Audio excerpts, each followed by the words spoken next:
Vimeo members, welcome back to Vimeo Video School's Windows Movie Maker tutorials. I'm Seth Wharton, and in this tutorial we're going to be talking about using the built-in visual effects and themes that come with Movie Maker. Throughout these videos we've been working on this project. We've got this couple who are going to spend the day in New York, and we start off with them introducing the video. They're about to catch the train into Manhattan. Then they go to the museum and go ice skating, and then we end with them eating hot dogs outside on the High Line at sunset. Is there anything more New York than eating hot dogs outside in winter? I don't think there is. So we want to use some of the built-in themes and effects. And what is a theme? Well, if we go back up here to our Home tab in the ribbon, you'll see this section here, Auto Movie Themes. And what these do is they apply a sort of consistent style or look to your project. Sometimes it's a graphic element like this title here. Sometimes it's these kind of swoops along the side that are transparent with a little particle system. Sometimes it's just an overall color, like turning your whole project black and white or sepia. But it's a quick and easy way to give a consistent look to the entire video. So I like this theme because I like the way that the title here fades up slowly and enlarges before fading out again. So I'm going to add this theme, and notice that when I do that, I get this title screen with a title that I can edit. If I double click here, I can add a day in the city, and then I can pull this out so it's all on one line, and then grab it and center it.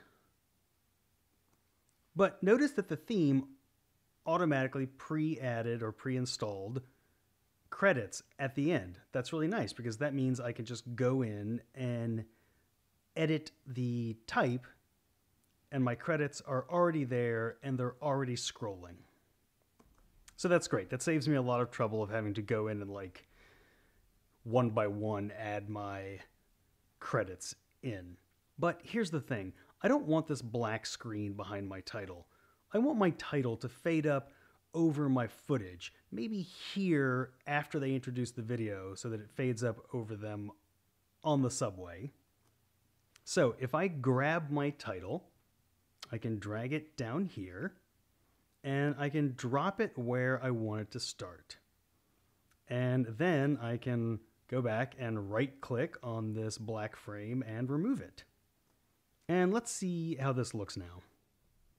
We just got to New York, about to take a bus to Manhattan. I hope you like this video. See you later. This was a great day in New York City, riding the subway. Okay, that's great. I like that. I like that they introduce the video and then the title comes up as they're getting on the subway. So that's what a theme does. It adds a particular style and look. And in this case, this theme added a particular style to the type and duplicated it here at the end, pre-populating my project with my credits. Now, we want to add some visual effects. We want to stylize the look of some of our clips. We touched on visual effects in the previous episode because we were adding some transitions and fades that were part of the visual effects set, but we want to go into a little more detail. Okay, so I've selected a clip here, and in this clip they're going ice skating at Rockefeller Center. They're putting on their skates, going out into the ice, and we want to stylize this. I'm going to make all of the ice skating footage black and white, and that's going to make it sort of nostalgic and maybe give it like a mid-century film look. So I'll select all of my ice skating shots from here down to here, and then I'm going to go up to my Visual Effects tab, and I'm going to select this black and white here. It's called Black and White Red Filter. There are a few different black and whites here. They're based on color filters that give different depth to the black. And I'm going to choose this. You might choose a different one. And so now all of my skating shots are black and white. And this kind of gives it, you know, like I said, this nostalgic or maybe mid-century film look. But look at this clip right here. These few frames, when his face comes into frame, it's really washed out. Not a lot of tone in his face, and so it's totally flat there, and there are no features discernible. So I'm going to split this clip. Right before his face comes into frame, I'll split it, and then I'll scrub down to just after he's out of frame and split it again just to isolate that portion. And now I've got this portion in the center as its own clip. This is the section that I think is too washed out, and I can go and edit it without affecting the other clips in that sequence. So one of the first things I can do is I can go back up to my visual effects tab, and I can lower the brightness using the brightness slider to try to darken it up, maybe give a little more tone to his face. We'll see how that looks. But you might notice that there's a really discernible shift there. When we go from the preceding clip or the preceding frame to that point, it gets noticeably darker. It's sudden, and I don't want that. I want it to seem smooth. Let's try fixing that by putting a transition between them.